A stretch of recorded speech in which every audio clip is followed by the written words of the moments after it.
নমস্কার বন্ধুরা, গৌতমের সাথে এই চ্যানেলে আপনাদের স্বাগত জানাই। চলে এসেছি আর একটি নতুন ব্লগ নিয়ে। বন্ধুরা, আমরা এই মুহূর্তে আপনাদের দেখানোর চেষ্টা করছি চিকিৎসা শাস্ত্র নিয়ে, বিভিন্ন রকম রোগের সমস্যা নিয়ে সম্মুখীন হচ্ছেন আপনারা সবাই, সেই সব নিয়ে আপনাদের সামনে তুলে ধরছি। আজকে যেমন আমরা পেয়ে গেছি আমাদের এই শিল্পাঞ্চলের স্বনামধন্য ডাক্তার অমৃতা ঘোষ, আপনারা সবাই জানেন, স্পেশালিস্ট গাইনোকোলজিস্ট। এই মুহূর্তে ওনার কাছে এসেছি কিছু আলোচনার জন্য। যারা গর্ভবতী মহিলা রয়েছেন তাদেরকে কীরকমভাবে প্রথম থেকে সচেতনতা থাকতে হবে সে সব নিয়ে, এবং আরও কথা বলতে বলতে আরও অনেক আলোচনা উঠে আসবে। প্রথমে স্বাগত জানাই গৌতমের সাথে এই চ্যানেল আপনাকে, এবং ধন্যবাদ। যেটা আমাদের এই শিল্পাঞ্চলে কিংবা আমার বাংলার বুকে এই চ্যানেল সবাই এখন দেখেন, তো গর্ভবতী মহিলাদের ক্ষেত্রে কতটা সচেতনতা থাকতে হবে প্রথম থেকে? প্রথম জিনিস যেটা আমাদের মনে রাখতে হবে যে প্রেগনেন্সি নেওয়ার আগে মেয়েদের বয়সটা খুব ইম্পর্ট্যান্ট। তো সেই জন্য একদম একটা সঠিক বয়সের পর মা হওয়াটা খুব দরকার, সেটা প্রথম জিনিস। এবং গর্ভবতী হয়ে যাওয়ার পর তাদের ডাক্তার দেখানো, খাওয়া দাওয়া, যে পুষ্টি, সঠিক পুষ্টি মা পাচ্ছে কিনা, সঠিকভাবে চেক আপগুলো হচ্ছে কিনা, এইগুলো খেয়াল রাখা খুবই দরকার। এবং আমরা কিছু কিছু ক্ষেত্রে প্রিম্যাচিওরের ক্ষেত্রে যদি একটু বিশ্লেষণ করেন সেক্ষেত্রে একটু যাদের বয়স কম তাদের পক্ষে, তাদের জন্য প্রিম্যাচিওর লেবারের চান্সটা খুব বেশি থাকে।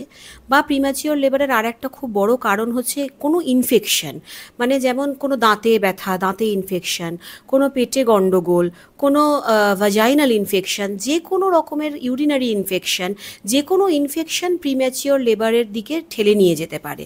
তো সুতরাং যে কোনো রকম কোনো ব্যথা, ইনফেকশন, কোনো দাঁতে ব্যথা, কোনো পেটে কোনো গণ্ডগোল হলে কিন্তু ডক্টরকে কনসাল্ট করে সেই ইনফেকশনটা থেকে নিজেকে সুস্থ করে তুলতে হবে।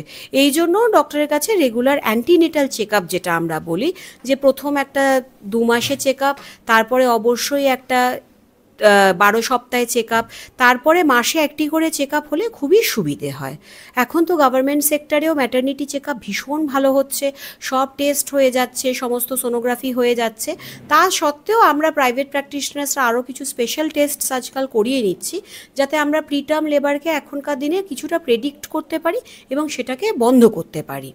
যেমন কিছু টেস্ট হয় যেগুলো আগের বার প্রিটার্ম হয়েছে কিনা, এবারে আমরা কি করে সেটা থেকে মাকে বাঁচিয়ে রাখতে পারবো। সার্ভাইকাল সার্ক্লাজ বলে একটি ছোট্ট অপারেশন হয়, যেখানে জরায়ুর মুখটাকে আমরা ছোট্ট বটুয়ার মতন করে বেঁধে দিই যাতে প্রিম্যাচিওর লেবার না হয়, ইনফেকশন প্রিভেন্ট করি। ব্যাকটেরিয়াল ভাজাইনোসিস বলে কিছু ইনফেকশন হয় যেগুলোতে মায়েদের ভীষণ প্রিটার্ম লেবার হয়, সেইগুলো থেকে আমরা যদি মায়েদেরকে বাঁচিয়ে রাখতে পারি, আমরা এই মায়েদের প্রিম্যাচিওরিটি থেকে বাচ্চাদেরকে, এই যে খরচ, একটা বিশাল খরচ প্রিম্যাচিওর বাচ্চাদের এনআইসিইউ নিয়ে যাওয়ার, সেটার থেকে আমরা তাদেরকে বাঁচিয়ে রাখতে পারবো। কিছু কিছু ক্ষেত্রে দেখা যায় সন্তান প্রসবের ঠিক আগে রক্তক্ষরণ, এবং সেই সময় অনেক গর্ভবতী মহিলারা মারাও যান। সেক্ষেত্রে কি কারণে হয় এবং সেক্ষেত্রে কি করণীয় করা দরকার? বাচ্চার ডেলিভারির আগে, যদি জাস্ট ডেলিভারির আগে যে ব্লিডিংটা হয় সেটাকে বলা হয় অ্যান্টিপার্টাম হিমারেজ, মানে তখনও মায়ের ডেলিভারি হয়নি কিন্তু ব্লিডিং শুরু হয়েছে। সেটা কিন্তু যে কোনো মাসেই হতে পারে। প্রথম কারণ একটা হচ্ছে মায়ের চোট লাগতে পারে, তার সাথে যেটা সবথেকে দুটো কমন কারণ, একটা হচ্ছে প্ল্যাসেন্টা প্রিভিয়া, যেটা হচ্ছে যে ফুলটা থাকে সেটা একদম বাচ্চার ঘরের মুখের নয় কাছে, নয় একদম তার ওপরে লেগে থাকছে। সেখান থেকে মা এবার কোনো কারণে ব্লিডিং, প্রচণ্ড ব্লিডিংও হতে পারে, তো তাকে মাকে সঙ্গে সঙ্গে হসপিটালাইজ করতে হয় যাতে ব্লাড লস বেশি না হয়ে যায়। এবং যদি বাচ্চা ম্যাচিওর হয়ে যায়, আমরা দেখি যে না বাচ্চাকে বাঁচিয়ে দেওয়া সম্ভব একটা পার্টিকুলার টাইমে, তখন কিন্তু মায়ের প্রসব করিয়ে দিতে হবে। এবং প্ল্যাসেন্টা প্রিভিয়ার ক্ষেত্রে অবশ্যই কিন্তু সিজারিয়ান সেকশন মাস্ট, তখন কিন্তু নর্মাল ডেলিভারি করাতে গেলে মায়ের প্রাণহানি হতে পারে, কারণ ফুলটা দিয়ে বাচ্চার ঘরের মুখটা পুরো চাপা পড়ে আছে। আর একটা খুব কমন কারণ এই ব্লিডিং হওয়ার, সেটাকে আমরা বলি অ্যাব্রাপশিও প্ল্যাসেন্টি। অ্যাব্রাপশিও প্ল্যাসেন্টি হচ্ছে ফুলের পেছনে বা প্ল্যাসেন্টার পেছনে কোনো কারণে ব্লিডিং হওয়া।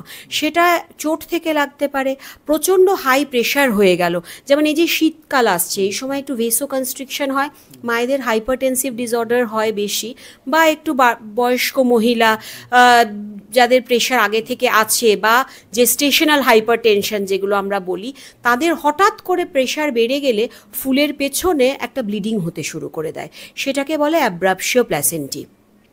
সেই ক্ষেত্রেও যদি আমরা দেখি যে বাচ্চার হার্টবিটে কোনো রকম গোলমাল হচ্ছে, মায়ের ভেতরে ভেতরে প্রচণ্ড রক্তক্ষরণ হচ্ছে, তখন কিন্তু মাকে বাঁচানোর জন্য তো ডেলিভারি করতেই হবে, এবং প্রিম্যাচিওর হলে বাচ্চাকে বার করে দিয়ে এনআইসিইউ পাঠাতে হয়, আর ম্যাচিওর হলে তো কোনো অসুবিধে থাকে না। এবং অ্যাব্রাপশিওতে কিন্তু অনেক সময়তেই নর্মাল ডেলিভারি করানো যায় যদি সেটা সম্ভব, আর না হলে যদি প্রচণ্ড বেশি ব্লিডিং ভেতরে হতে থাকে বা বাচ্চার হার্টবিটে কোনো রকম সমস্যা দেয়, সেখানেও কিন্তু এমার্জেন্সি সিজারিয়ান সেকশনটা মাস্ট মা এবং বাচ্চাকে বাঁচানোর জন্য। এবং রক্তের জোগাড় করে মাকে অবশ্যই ব্লাড ট্রান্সফিউশন দেওয়া দরকার। এবং খুব একটি সাধারণ প্রশ্ন, সন্তান আসার খবর মানে জানার পর যে আসতে চলেছে, সেই মুহূর্ত থেকে, সে প্রথম মাস থেকে কিভাবে তাকে থাকতে হবে গর্ভবতী মহিলাদের? প্রথম মাস, দ্বিতীয় মাস, তৃতীয় মাস, কোথাও কোথাও বাইরে যাওয়া নিষেধ, কিংবা খাওয়া দাওয়া, এই ব্যাপারগুলো যদি প্রথম হচ্ছে যে ফ্যামিলি সাপোর্ট, এই জিনিসটা বিশাল ব্যাপার। এবং প্রেগনেন্সি মহিলার তখনই নেওয়া উচিত যখন তারা মেন্টালি প্রিপেয়ার্ড বাচ্চা নেওয়ার জন্য, তাহলে বাচ্চাটা ভীষণ আদরের লালিত পালিত হয়। তো প্রথম হচ্ছে যে মানুষ বাড়ির লোককে খুব সহানুভূতিশীল হতে হবে, তাকে রেগুলার চেক আপ করাতে হবে, তার পুষ্টি একটা বিশাল ব্যাপার। অনেক সময়তেই আমরা দেখেছি গ্রামের দিকে শ্বশুরবাড়ির লোকেরা বলে বাচ্চা বড় হয়ে যাবে রে, সিজার হয়ে যাবে, খাস না বেশি। তো তাতে মায়েরা না অপুষ্টিতে ভোগে। এবার অপুষ্টিজনিত অ্যানিমিয়া কিন্তু আমাদের দেশে ম্যাটার্নাল মর্টালিটির সব থেকে প্রধান কারণ। তাকে ডিম দেবে না, মাছ দেবে না, ফল সবজি দিতে চায় না, তারা চায় কি বাচ্চাটা একটু ছোট হোক, আমার নর্মাল ডেলিভারি হোক। সেটা কিন্তু কথা নয়। কথা হচ্ছে নর্মাল ডেলিভারির জন্য ছোট বাচ্চা বা বড় বাচ্চার ব্যাপার নয়, নর্মাল ডেলিভারি করানোর অন্য আমাদের ক্রাইটেরিয়া আছে। কিন্তু পুষ্টি ভীষণ দরকার, যেটা আমরা খুব ভালো করে বুঝিয়ে দিই পেশেন্টকে, খাদ্য তালিকা একটা দিয়ে দিই, দরকার লাগলে আমরা ডায়েটিশিয়ানের কাছে পাঠাই। যেমন আবার অপুষ্টিও খুব মুশকিল এখনকার দিনে, আবার জানেন তো ওবেসিটিও একটা বিশাল মুশকিল। কেউ আবার এমন হয়তো খাওয়ার বেশি খেয়ে ফেললো যে অস্বাভাবিক ওজন বৃদ্ধি হতে শুরু করলো, তাতে তার ডায়াবেটিস, হাইপারটেনশন 5 মাসের পর থেকে শুরু হয়ে যায়। তো দুটোভাবেই পুষ্টিকে কন্ট্রোল করতে হবে, সামঞ্জস্য রাখতে হবে, যে তিনি যেন অপুষ্টিতেও না ভোগেন, আবার তিনি যেন অতি পুষ্টিকর খাবার খেয়েও যেন অস্বাভাবিক ওজন বৃদ্ধি না করেন। তারপর রেগুলার অ্যান্টিনেটাল চেক আপ, সরকারিতে হোক বা বেসরকারিতে হোক, এটা কিন্তু দুটোই দরকার। এখন কিন্তু ম্যাটার্নাল চেক আপ ভীষণ ভালো হয়, আমরা পেশেন্টদেরকে উৎসাহিত করি, আয়রন ক্যালসিয়াম গিয়ে নিয়ে এসো, ওরা করে, টিটি ইঞ্জেকশন দিয়ে দেওয়া হয়, সব করা হয়। সুতরাং তাকে যে প্রাইভেট ডক্টরের কাছে আসতেই হবে এমন কোনো কথা নেই। তিনি যদি রেগুলার গভর্নমেন্ট হসপিটালেও যান, তার কিন্তু রেগুলার চেক আপটা হয়ে যাচ্ছে। সুতরাং চেক আপটা খুব দরকার, যে প্রতি মাসে তার ওজন বাড়ছে কি না। আমরা বলি 10 মাসের প্রেগনেন্সি মোটামুটি 10 কেজি ওজন বাড়বে, হিমোগ্লোবিন 10-এর ওপর থাকবে, তাহলে মা সুস্থ হবে, বাচ্চা সুস্থ হবে। 10-এর এটা একটা ব্যাপার, যে 10 months pregnancy, 10 KG weight gain, more than 10 gram haemoglobin, and minimum of 10 checkups যদি হয় তো খুবই ভালো। Minimum 3 checkups, maximum of 10 checkups, এটা হচ্ছে খুব ইম্পর্টেন্ট। যে প্রথম মাসে একটা, তারপরে প্রতি মাসে একটা করে, তারপরে 7 মাস থেকে পারলে 2টো করে চেকআপ, এটা খুব দরকার। এবং আরেকটা যেটা দরকার সেটা হচ্ছে যে ডাক্তারের সাথে একজন ডক্টরকে ভরসা করে চলা, এটা ভীষণ দরকার। যে তিনি কি বলছেন তার কথা শোনা, বাড়ির লোক তাদেরকে অ্যাকাম্পানি করা, তাকে দিয়ে কাজ তিনি সব করবেন, তিনি সুস্থ নর্মাল জীবন যাপন করবেন। বেড রেস্ট যাদের বলা হচ্ছে শুধু তারা বেড রেস্ট আজকাল আমরা বলিই না, কারণ বেড রেস্টে ডিপ ভেন থ্রম্বোসিস হয়, রক্ত জমাট পায়ে বেঁধে যায়। সুতরাং বেড রেস্ট খুব কম পেশেন্টকে বলা হয়। আমরা বলি সুস্থ জীবন যাপন করো, হালকা কাজ করো, ভারী কাজ করো না, সিঁড়ি খুব বেশি ওপর নিচ করো না, খুব খারাপ রাস্তায় বেশি ট্র্যাভেল করো না। কিন্তু ধরুন আজকাল তো বেশিরভাগ মহিলাই কর্মরত, তাকে তো কাজে যেতেই হবে, তারপরে ফ্যামিলি সামলাতে হবে, সবটাই করবে, কিন্তু ফ্যামিলি মেম্বার্সরা হেল্প করবে। এই যদি হয় তাহলে কোনো মেয়ের প্রেগনেন্সিতে কোনো অসুবিধে হবে না, এটা হচ্ছে ব্যাপার। আমরা শেষ করব আলোচনা, কিন্তু তার আগে এই শিল্পাঞ্চলে একটা কিন্তু খুব বড় একটা চিন্তার কারণ হয়ে দাঁড়িয়েছে, যে বেশিরভাগ ক্যান্সার রোগ দেখা যাচ্ছে এবং বিশেষত মহিলাদের ক্ষেত্রে ব্রেস্ট ক্যান্সার এবং তার সঙ্গে জরায়ু ক্যান্সার।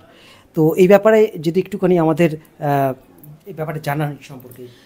প্রথমে বলি আমি জরায়ু ক্যান্সার নিয়ে। সার্ভাইকাল ক্যান্সার তো আমাদের দেশে একটি প্রধান ক্যান্সার, ব্রেস্ট ক্যান্সারের পরে মেয়েদের মধ্যে। তো সার্ভাইকাল ক্যান্সারের যেটা একটা ভালো জিনিস সেটা হচ্ছে যে এটা প্রিভেন্টেবল। মানে এটা হয় হিউম্যান প্যাপিলোমা ভাইরাস দিয়ে, HPV ভাইরাস। এবার যেহেতু ভাইরাস বহন করছে সেই জন্য তার ভ্যাকসিন আছে। তো 9 থেকে 14 বছরের বাচ্চাকে যদি আমি প্রথমেই ভ্যাকসিনটা দিয়ে দিতে পারি, বা যে মেয়ে সেক্সুয়ালি অ্যাক্টিভ নয়, কথাটা কিন্তু মেনশন করতে হবে, তাকে যদি আমি আগেই ভ্যাকসিনটা দিয়ে দিতে পারি তাহলে সারা জীবনের জন্য সেই বাচ্চাটি কিন্তু প্রোটেক্টেড হয়ে যাচ্ছে। কিন্তু 9 থেকে 45 বছরের সব মহিলাকে ভ্যাকসিন দিতে হবে।